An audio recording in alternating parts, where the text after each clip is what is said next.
감사합니다. 자, 여러분들 일주일 동안 잘 지내셨나요? 네. 날씨가 지난주에는 또 낮에 영상 17도, 18도까지 올라가다가 오늘 아침에 또 기온이 1도, 2도로 지금 뚝 떨어졌어요. 이럴 때 여러분들 감기 걸리지 않도록 참 매주 잔소리처럼 똑같은 얘기만 계속하는 것 같은데 다 여러분들 그 부모님 된 심정으로 군에 와서 여러분들 아프거나 다치면 그것만큼 서러운 게 없거든요. 그래서 감기 걸리지 않도록 각별히 유의하셨으면 좋겠습니다.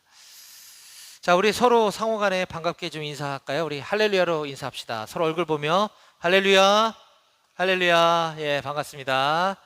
네, 네, 어서 오세요. 네. 어, 우리는 지난 주일에 창세기 37장 12절에서 24절까지 말씀을 함께 살펴보았습니다.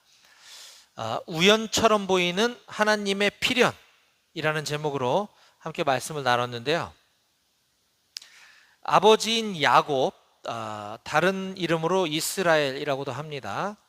오늘날 이스라엘 국가, 이스라엘 민족의 뿌리, 조상이 된 게 바로 야곱이죠. 하나님께서 주신 새 이름, 이스라엘과 야곱 같은 이름인데, 이 야곱은 지금 멀리 세겜이라고 하는 지역으로 양을 치러 양떼를 데리고 나간 그 아들들이 무척이나 걱정된 나머지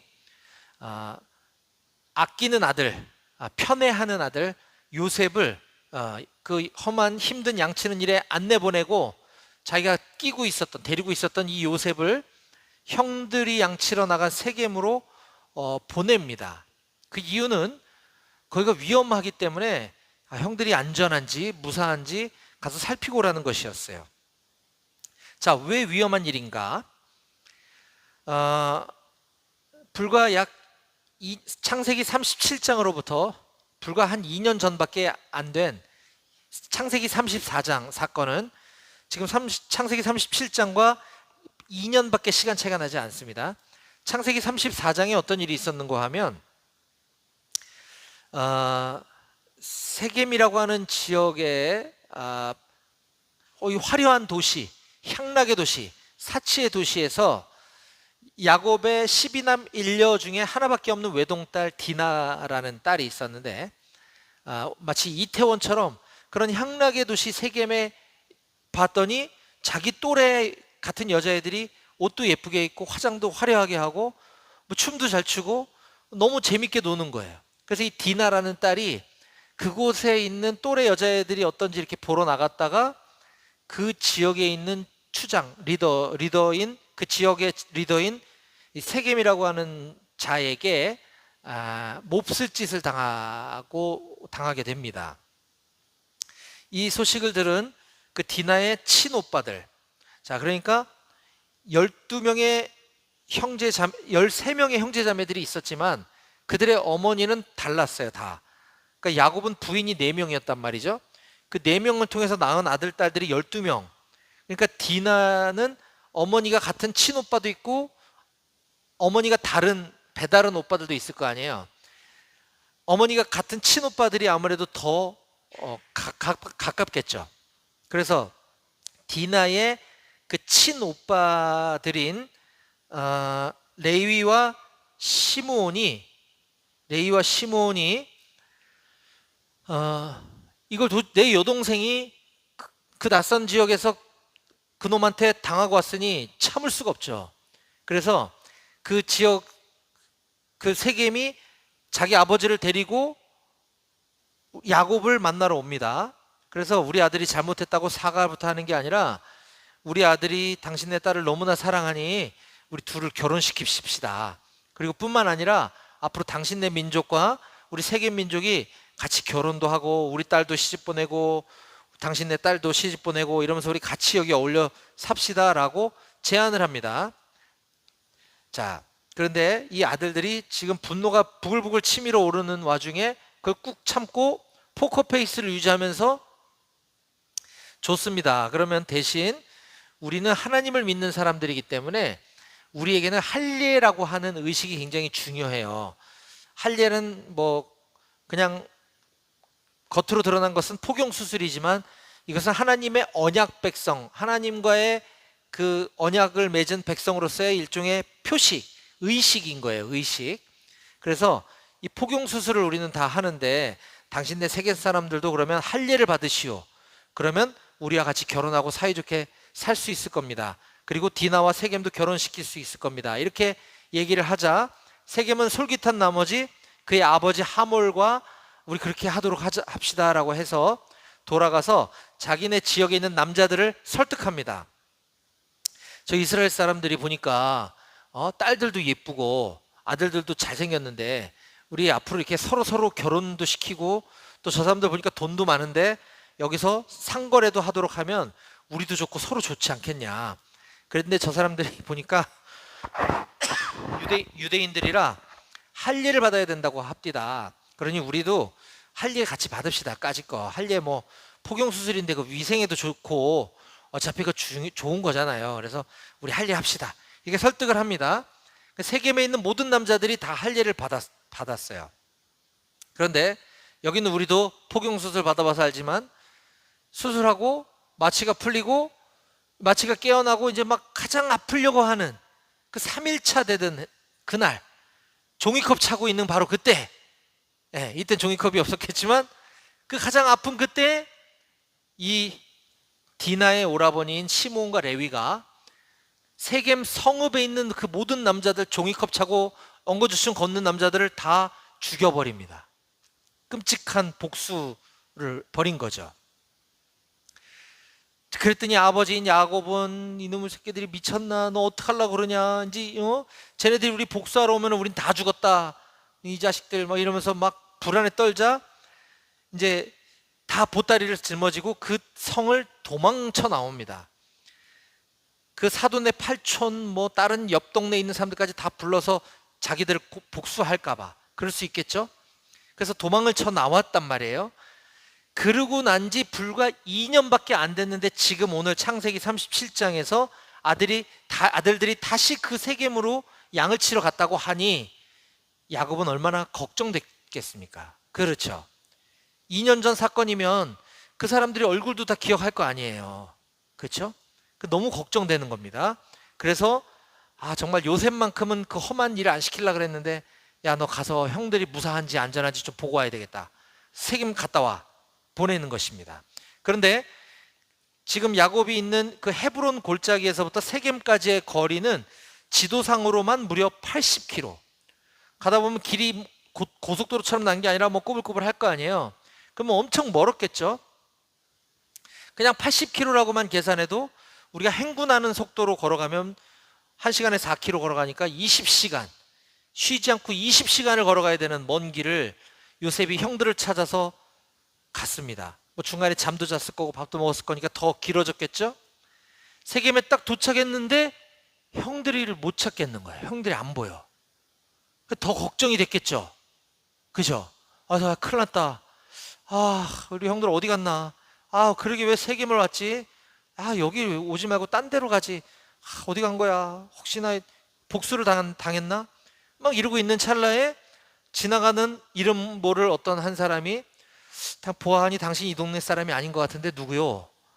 왜 이렇게 낙심해서 망연자실 해가지고 있어? 라고 물어보자 요셉이 이렇게 얘기하는 겁니다. 저는 저 멀리 헤브론에서 온 사람이 히브리 사람인데 지금 우리 형들이 10명이나 되는 형들이 양떼를 몰고 지금 여기 양을 치러 왔는데 제가 형들을 찾아야 되는데 형들이 안 보여요. 이렇게 얘기를 하니까 그 사람이 마침 나 그 사람들 봤어. 당신이 말하는 그 형들이라고 하는 사람 내가 봤는데 그들끼리 뭐 이렇게 수닥수닥 하는 얘기를 내가 지나면서 얼핏 들었는데 뭐 도단이라고 하는 이 옆 동네로 간다고 합디다 라고 얘기를 하는 거예요. 도단. 그래서 또 요셉이 두루마리 지도 펼쳐놓고 또 나침반 놓고 도단이 어딘가 봤더니 22km나 떨어져 있어. 또 22km를 걸어가야 돼. 5시간 반. 집으로부터는 100km가 넘는 거리를 힘들게 형들 찾아 산만리 해가지고 도단에 딱 도착했을 때 저 멀리 형들이 있는 것을 보게 됩니다. 자, 요셉이 어땠을까요? 심정이 무척 기뻤겠죠. 와, 드디어 찾았다. 내 형들 찾으려고 내가 진짜 며칠을 걸어왔는데, 내가 100km를 넘게 걸어왔는데, 여기서 서울까지 걸어갔는데 내가 지금 형들 찾았다. 와, 다행이다. 무사하구나. 엄청 기뻐하고 있는 그 찰나에 저 멀리서 동생 요셉이 오는 모습을 본 형들의 반응은 정반대였습니다. 형들도 기뻐했던 것이 아니라, 아, 저 새끼 저거 꿈쟁이 새끼 저거 꿈쟁이. 예, 꿈꾸는 자가 오는도다라는 표현이 나와요, 성경에. 꿈쟁이라는 거죠. 저 꿈쟁이 저거, 아, 저 맨날 지 잘났다 그러고, 뻑하면 아버지한테 가서 일러 바치고, 또 뭐 꿈 꿨다고 꿈 얘기 좀 들어보라 했더니 뭐, 우리 지 형들이 열한 형들이 지한테 절한다고 하질 않나. 심지어 뭐 해와 달과 11별, 아버지 어머니 11 형제들이 지한테 절한다고 그딴 얘기나 하지 않나. 아, 저 새끼 꼴보기 싫어 죽겠는데 잘 됐다. 집에서 멀리 떨어진 이 도단에 지가 지발로 걸어왔으니 저거 죽여버리자 라고 형들이 쑥덕쑥덕 모의를 하기 시작합니다. 그래서 죽이려고 하던 그 찰나에 그 가장 큰 형, 맏형인 르우벤이, 얘들아, 우리 뭐 다 좋은데 나도 쟤 싫어. 나도 쟤 꼴보기 싫어 죽겠는데, 근데 죽이는 건 좀 아닌 것 같아. 우리 죽이지는 말자. 우리 손에 피 묻혀서 좋을 게 뭐 있냐. 그러니 저 구덩이에다가 그냥 요셉을 던져놓고 알아서 죽게 내버두자. 이렇게 제안을 합니다. 근데 르우벤이 그렇게 얘기한 숨은 뜻에는 그렇게 해놓고 자기가 나중에 건져서 아버지한테 돌려보내려고 하는 선한 의도가 있긴 있었어요. 자, 그래서 요셉을 잡아서 구덩이에 빠뜨리는 것까지가 지난주 본문이었었습니다. 재밌죠? 엄청 재밌잖아요? 네. 표정도 재밌었던 표정이었으면 좋겠는데, 그렇긴 것 같기도 하고 아닌 것 같기도 하고. 자, 이걸 통해서 우리가 깨달을 수 있는 교훈은, 자, 우리가 볼 때는 이 요셉이 당한 이 일이 어쩌면 우연해 보이는 일일 수도 있어요. 처음부터 복귀해 보면 형들은 해필 왜 양을 치러 그 멀리 세겜까지 갔을까? 딴 데로 갈 수도 있는데, 그것 때문에 요셉이 거기까지 가야 됐잖아요. 이것도 어떻게 보면 우연이라면 우연일 수도 있겠고, 요셉이 그렇게까지 갔는데 형들이 없었단 말이에요. 여기서 낯선 도시 저 남양주까지 가가지고 거기서 형들 찾아왔는데 형들이 없어. 그럼 어떻게 해야 되겠습니까? 다시 돌아오거나 할 수도 있었을 거예요.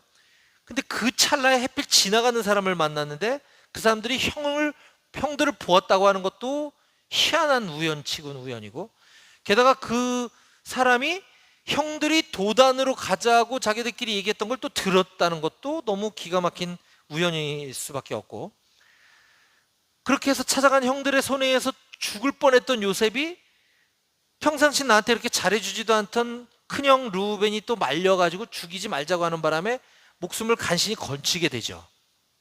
이 모든 일련의 사건들이 너무나 우연의 연속인 것처럼 보일지라도 이 모든 사건들은, 일들은 다 하나님의 큰 계획, 하나님은 지금 엄청난 계획을 갖고 계세요.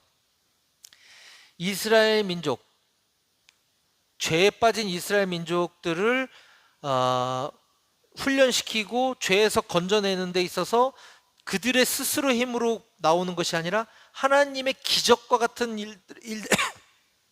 일들을 통해서 그 죄에서 해방시켜 주시는, 그것을 구현해 주시기 위해 이집트라고 하는 당시에 세계를 지배하고 있는 강대국 이집트 땅에 이스라엘 민족들이 노예로 가서 거기서 정말 노예처럼 부림을 당하다가 거기서 건져내오는 이 사건을 하나님이 직접 하실 수밖에 없었던 이런 일들을 쭉 펼쳐나가십니다. 그러려면 이스라엘 민족이 이집트에 들어가야 되는데, 그걸 위해서 지금 오늘 이 요셉을 사용하고 계셨다라고 하는, 우리 눈에 우연처럼 보이는 이 일련의 사건들이 하나님의 계획 안에서 이루어진 필연적인 사건들이었다라고 하는 것을 우리가 모두 다 믿었으면 좋겠다라고 지난 시간에 함께 나눴었죠. 자, 그 이야기는 이제 요셉이 구덩이에 빠지는 데서 지난주에 끝났고, 이제 오늘 또 이어지는 이야기가 굉장히 흥미진진합니다. 자, 오늘은 창세기 37장 25절부터 36절까지 말씀을 우리가 아까 읽어보았는데요. 창세기 강해 설교 76번째 시간으로서 오늘 말씀의 제목은 절망적 상황조차 좋은 길로 이끄시는 하나님이라는 제목으로 하나님께서 오늘 우리에게 주시는 말씀을 함께 살펴보도록 하겠습니다. 지난주 제목은 우연히 일어난 일들처럼 보여도 이것은 필연적이다. 우연처럼 보이는 하나님의 필연, 우연처럼 보이는 하나님의 필연이 지난주 제목이었다면, 여기서 한술 더 들어가 절망적인 상황이 뭔가 벌어졌음을 알 수 있겠죠. 절망적 상황조차도 좋은 길로 이끄시는 하나님이라는 내용을 오늘 함께 살펴보도록 하겠습니다. 자, 그렇게 형들의 손에 의해서 요셉은 구덩이에 던져졌다 그랬습니다.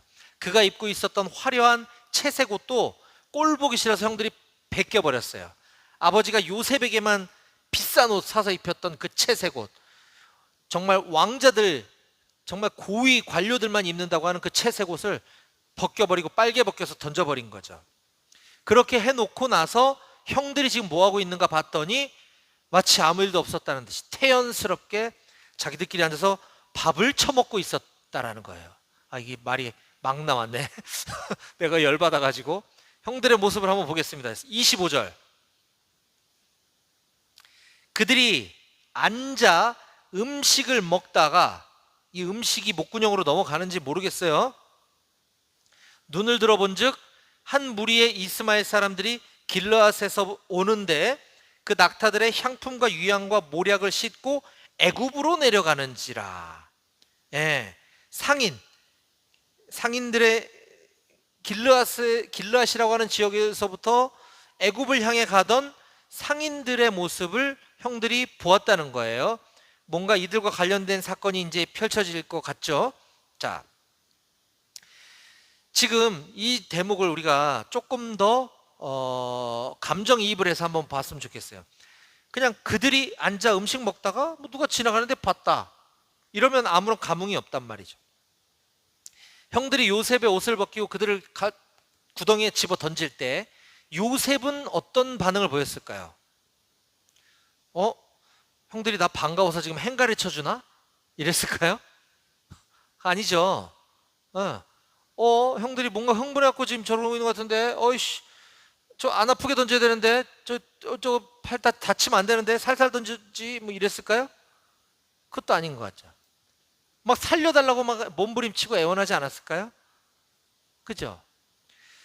지금 여기에는 그런 표현이 나와 있지 않지만 저 나중에 형들이, 이걸 미리 얘기하면 재미가 없을 수 있는데, 아무튼 그 외국 땅, 그것도 오늘날 미국과 같이 전 세계에 영향력을 행사하는 그 큰 나라 이집트에서 이집트의 총리가 되어 있는 요셉을 이 형들이 먹을 거를 구하러, 흉년이 들자 이스라엘은 먹을 게 양식이 없어서 저 이집트 땅에는 곡식이 있다는 소문을 듣고 양식을 구하러, 사러 이집트에 들어가서 그 총리 앞에 섰을 때, 총리가 자꾸 뭐 유도신문을 하고 뭐 자꾸 이상한 질문을 하는데 자꾸만 자기들의 과거, 자기들이 했던 범죄들을 자꾸 생각나게 하는 장면이 연출이 돼요. 아직 그 총리가 누군지는 알아보기 바로 직전에, 좀 지나서 이제 나중에 그게 자기들이 팔아넘겼던 요셉이라는 것을 알게 되지만, 그 직전에 그걸 서로 모르고 요셉은 알아보고 있고 형들만 몰라보고 있을 때, 그렇겠죠? 노예로 팔아버린 동생이 지금 내 눈앞에 이집트의 총리가 돼 있을 줄 누가 상상이나 하겠어요? 근데 자꾸 뭐 물어봐라, 뭐 가져와라, 집에 갔다 와라, 뭐 아버지는 어떠시냐, 그러니까 자꾸만 옛날 생각이 나는 거예요, 형들이. 그래서 그 순간 자기들이 했던 죄를 뉘우치는 장면이 나옵니다. 자, 42장 21절 한번 보겠습니다. 뒤로 조금만 넘어가 볼게요. 42장 21절. 그때 지금 오늘 이 사건을 형들이 회상하는 장면이 있어요. 42장 21절입니다. 그들이 서로 말하되 우리가 아우의 일로 말미암아, 아우 동생이죠, 요셉을 말하는 겁니다. 우리가 예전에 그 요셉을 그 외국 노예 상인들에게 팔아 넘겼던 그 일로 말미암아 범죄하였도다. 그가 요셉이 우리에게 애걸할 때에 그 마음의 괴로움을 보고도 듣지 아니하였으므로 이 괴로움이 지금 우리에게 임하도다 라고 자기들끼리 지금 고백하고 있는 장면이에요. 이것으로 볼 때 오늘 37장에서 그 요셉, 구덩이에 던져진 그 요셉은 형들에게 나 좀 살려달라고 막 애걸했다라는 것을 알 수가 있죠. 그가 얼마나 괴로워하고 고통스러워했는지를 형들이 다 봤다는 거예요. 그래 놓고 지금 오늘 본문 37장 25절에 보니까 앉아서 음식을 먹고 있다라는 거죠. 이게 사람이 이렇게 악한 겁니다.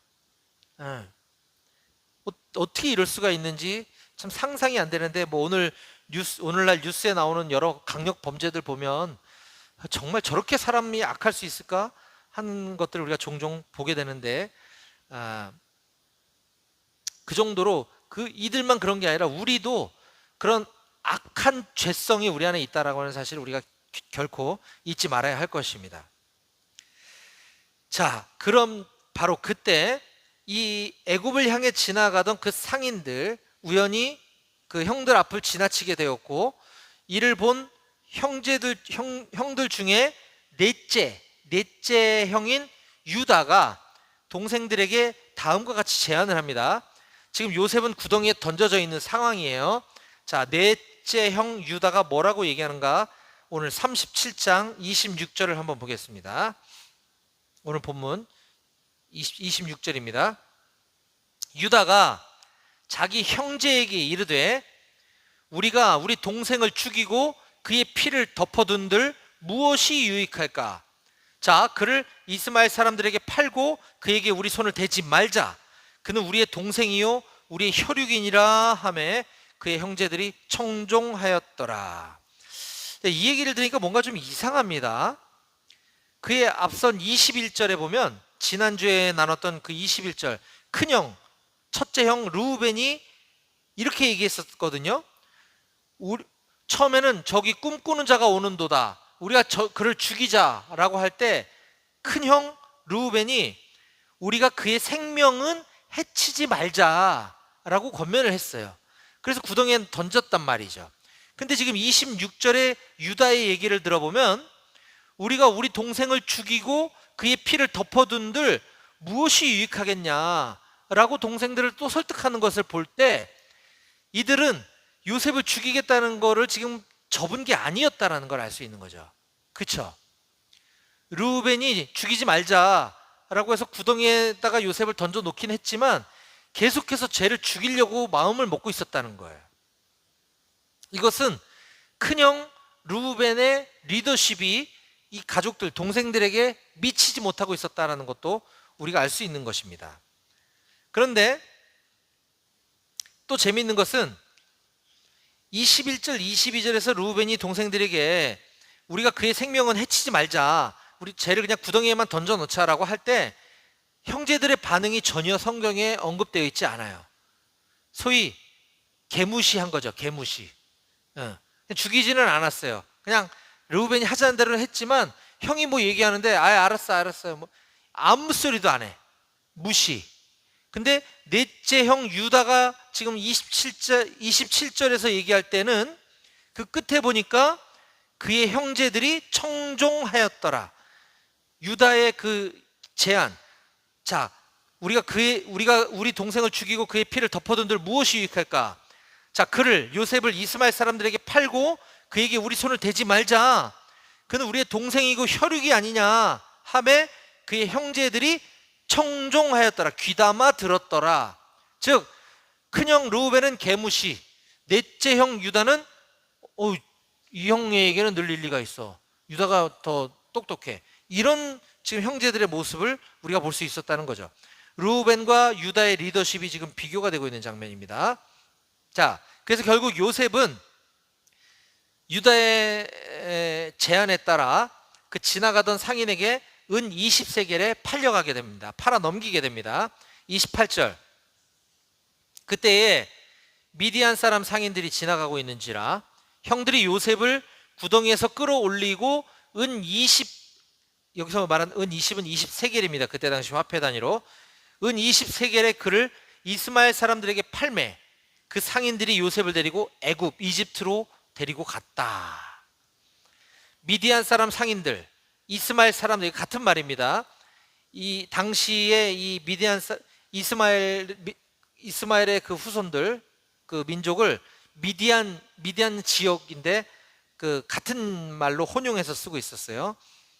자, 그래서 요셉을 팔아넘긴 이 은 20세겔이라고 하는 것은 당시 노예를 매매할 때 5살부터 20살까지는 은 20세겔, 20살에서 30살은 뭐 은 30세겔, 이렇게 나이에 따른 적정 매매가가 형성이 되어 있었는데 5살부터 20살까지의 노예의 가격이 20세겔이었던 겁니다. 그러니까 요셉은 철저하게 노예가 돼서 지금 팔아 넘김을 당하게 되었던 것이죠. 여기 맨 마지막에 우리가 눈여겨보아야 될 대목은 그 상인들이 요셉을 데리고 애굽으로 데리고 갔다라고 하는 걸 우리가 또 눈여겨볼 필요 있습니다. 이제 앞으로 요셉이 애굽에 들어가서 거기서 펼쳐질 그의 인생이 어떻게 전개될 것인지를 우리가 기대하게 해주는 대목입니다. 자, 그런데 여기서 이제 느닷없이 또 갑자기 나타나 뒷북치는 사람이 있어요. 29절 보겠습니다. 29절. 르우벤이 돌아와 구덩이에 이르러 본즉 거기 요셉이 없는지라 옷을 찢고. 르우벤이 누구라 그랬습니까? 큰형, 첫째 형이라 그랬죠. 근데 지금 갑자기 르우벤이 어디 갔었는지는 성경에 기록하고 있지 않지만 어디 갔다가 돌아와서 원래 자기가 얘기했었던 건 요셉은 구덩이였단 말이에요. 구덩이 있는 거 보고 갔다 왔는데 구덩이 요셉이 없는 거야. 그래갖고 지금 옷을 찢고 지금 막 난리치고 있다는 건데, 여기서 우리가 생각해 봐야 될 것은 이 요셉을 구덩이에 던지자, 죽이지 말자, 거기서 짐승들에게 찢기든 굶어 죽든 우리 손에 피 묻히지 말자라고 해서 그렇게 했단 말이에요. 근데 거기 지금 요셉이 없어졌다는 것은 르우벤의 입장에서 보면, 얘들아 여기 우리 던져놨던 요셉 어디 갔니? 물어보거나 아니면 이게 어떻게 된 상황인지 좀 살펴보고 이 원인을 찾고 문제를 해결하려고는 하지 않고 그냥 가만히 앉아서 옷만 찢고 탄식만 하고 있어요. 이것도 르우벤의 문제이고, 르우벤이 그렇게 하자고 했다가 르우벤이 없는 틈을 타서 동생들이 지금 딴짓을 한 거란 말이에요. 그렇죠? 르우벤의 리더십에 또 한 번의 치명타를 입히는 것을 우리가 보고 있는 것입니다. 그리고 르우벤이 또 동생들에게 인정받지 못하는 또 하나의 단서가 되는 구절이 있어요. 그 뒤에 30절 봅니다. 아우들에게 되돌아와서 이르되 아이가 없도다. 나는 어디로 갈까? 이게 뭔 소리예요 도대체? 자, 르우벤이 어디 갔다가 돌아와서 구덩이를 보니까 요셉이 없어요. 옷을 찢었어. 아우들에게 와서 얘들아 여기 있던 아이 요셉 어디 갔니? 나는 어디로 갈까? 이게 뭐야? 보통 같으면 아우들에게 되돌아와서 이르되 아이가 없도다. 그 아이는 어디로 간 걸까? 이렇게 물어봐야 정상이잖아요. 근데 나는 어디로 갈까? 르우벤은 지금 문제를 해결할 아무런 조치도 취하지 않고 있을 뿐만 아니라 요셉의 행방을 물어보거나 니들이 요셉 빼돌렸니? 죽였니? 동생들을 추궁하지도 않고 원인을 규명하지도 않고, 게다가 지금 자기가 어떻게 될까봐 집에 돌아갔을 때 아버지한테 자기가 뭔 소리 들을까봐 자기 걱정만 하고 있는 이런 모습. 그러니 동생들이 르우벤을 형제들의 리더로 인정을 하지 않고 있다는 걸 우리가 충분히 알 수 있는 것이죠. 동생들에게 개무시당할 수밖에 없었던 게 아닌가 하는 생각을 해보게 됩니다. 자, 그들은 이렇게 꼴보기 싫었던 요셉을 자기들 나름대로 잘 처리했습니다. 이제는 집에 돌아가서 아버지한테 이걸 잘 얘기만 하면 끝나는 거예요. 근데 자기들이 요셉 팔고 왔다고 얘기할 수 없잖아, 아버지한테. 그러니까 어떻게 하면 이걸 완전 범죄로 끝낼까? 자, 생각하고 또 방법을 찾습니다. 31절.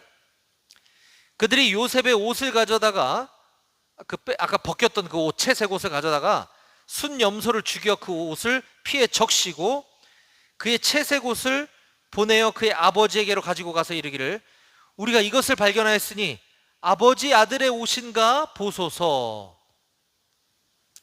아버지를 속이는 철저한 치밀한 계획을 볼 수가 있는 거죠. 순염소를 잡아서 피를 요셉의 옷에 묻혀서 우리가 이걸 어디서 주웠는데 요셉이 짐승들에게 또는 거기 있는 뭐 산적들에게 이렇게 됐나 봐요. 아버지 옷만 남았어요. 이렇게 얘기하면 어디서 죽었나 봐요. 이런 거잖아요. 아버지에게 거짓말을 하고 있는 것입니다. 그런데 참 뻔뻔한데 게다가 아버지한테 하는 말투도 이상합니다. 말투. 32절 끝에 보니까 그의 아버지에게로 가져가서 이르기를 우리가 이것을 발견하였으니 아버지 아들의 옷인가 보소서. 표현이 이상하지 않아요? 이거 아버지 이거 우리 동생 요셉 옷인지 한번 봐주세요. 뭐 우리 동생이란 말 붙이기 싫으면 아버지 이거 평소에 입던 요셉 옷인지 한번 봐주세요. 이래야 되는데 아버지 아들의 옷인가 보소서. 이거는 얘는 아버지 아들, 우리랑 상관없는 애라는 느낌을 가지고 있어요. 그렇죠? 게다가 아버지한테는 평소 얘만 아버지 아들 아니었습니까? 아버지 아들 옷인지 한번 보세요. 얘만 아버지 아들이었잖아요. 약간 이런 일종의 항의, 불만도 섞여 있는 것을 우리가 볼 수 있는 것입니다. 어쨌든 이 집안의 아버지의 편애와 그 요셉의 사춘기 및 철딱선이 없는 것들로부터 시작된 이것이 이 가정에 큰 화를 지금 불러오고 있는 것을 우리가 보고 있는 것이죠. 자, 요셉의 형제들은 이렇게 요셉을 미디안 상인들에게 팔아 넘겼고 이제 그 이후에 요셉의 삶이 그곳에서 어떻게 펼쳐지는지 이 형들은 알 길이 없었습니다. 그렇죠? 별로 알고 싶지도 않았을 거예요. 그런데 그 이후에 요셉의 삶이 어떻게 전개될 건지에 대해서 성경은 이제 쭉 앞으로 자세히 우리들에게는 설명을 해주고 있습니다. 근데 오늘 본문 끝에 그 힌트를 조금 우리에게 주고 있어요. 아까 미디안 상인들에 의해서 요셉이 애굽으로 데리고 갔다 하는 걸 보았죠. 거기에 조금 더 힌트를 더 주고 있는 것이 오늘 36절 맨 마지막 절입니다. 그 미디안 사람들은 요셉을 애굽까지는 아까 들어간 거 봤죠. 우리가 애굽에서 바로의 신하 친위대장 보디발에게 팔았더라. 자, 이 미디안 사람들, 그 이스마엘 상인들, 그들은 노예 매매상이에요. 그렇죠? 자기들이 다니면서 노예들을 사다가 뭐 자기 집에다가 뭐 전시하려고 자기가 모으려고 뭐 노예를 사는 게 아니잖아요. 여기서 20세겔 받고 사서 저희 가서 30세겔에 팔아서 이익을 남기는 거잖아요. 그렇죠? 요셉을 사다가 지금 어디 갔나 애굽을 들어갔는데 그 애굽 왕 파라오, 우리가 알고 있는 그 파라오가 성경 이름이 바로거든요. 바로 이집트 왕 파라오의 친위 대장. 이 친위 대장은 뭐냐면 경호실장을 말합니다. 경호실장. 이집트 파라오 왕의 경호실장의 집에 팔았다는 거예요. 그러니까 이익을 많이 남겼을 것 같아, 그죠? 거기는 좀 좋은 노예를 팔아야 될 거 아니에요. 권력자니까. 그래서 요셉은 이 보디발 경호실장 집에 팔려갔구나라는 걸 볼 수가 있습니다.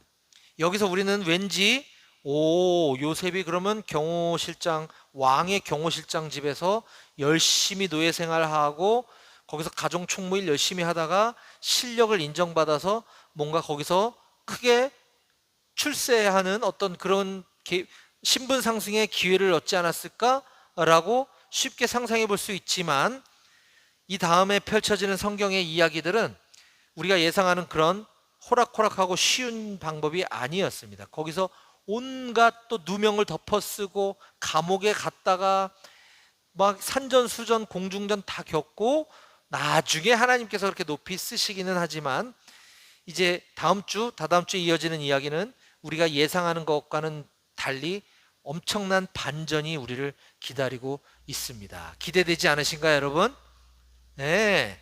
다음 주도 성경 말씀이 엄청 궁금하고 기대가 되는 오늘 마지막 장면입니다. 이제 오늘 말씀을 마무리할게요. 저는 오늘 성경 말씀 중간중간을 단락으로 끊어가며 우리에게 주시는 교훈을 이렇게 문단별로 나누고 적용점을 살피지 않고 그냥 이 내러티브를 중심으로 연속적으로 쭉 스토리로 말씀 오늘 나눴습니다. 자, 그에 따라 이 말씀의 큰 맥락에서 우리에게 주시는 교훈을 짧게 정리해 보면 다음과 같죠. 우리는 요셉 오늘 말씀을 보면서 한번 요셉의 입장에서 오늘 본문의 상황을 한번 정리해 보기를 원해요. 요셉의 입장이 우리가 한번 해봤으면 좋겠어요. 자, 요셉은 처음에 형들을 만나기 100km를 걸어가서 형들이 저기 있을 때 형들이 거기서 수근수근하면서 어떤 모의를 하고 있는지 자기는 몰랐어요. 그렇죠? 그래서 반갑게 갔던 거죠. 근데 형들은 자기를 죽이려고 했단 말이에요. 그래서 자기는 반가움에 형들에게 갔지만 형들은 자기 옷도 벗기고 자기 사지를 붙잡아서 구덩이에 막 던지고 하는 그 찰나에 형들을 살려달라고 막 애원하고 막 이랬던 것을 우리가 보았단 말이에요.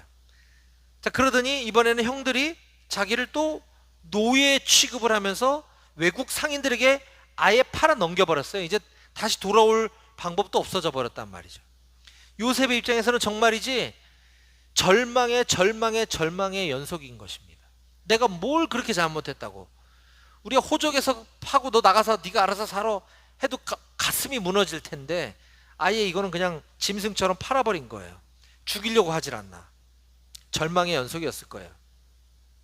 하지만 하나님께서는 이런 모든 과정들을 통해서 요셉을 가장 좋은 길로 이제 앞으로 인도하시는 것들을 우리가 보게 될 것입니다. 사랑하는 우리 임마누엘 교회 장병 여러분, 오늘 요셉과 같은 절망의 순간에 또는 내가 나 스스로 할 수 있는 일이 하나도 없다고 느껴질 때, 그때 묵묵히 하나님만 바라보시기를 원합니다.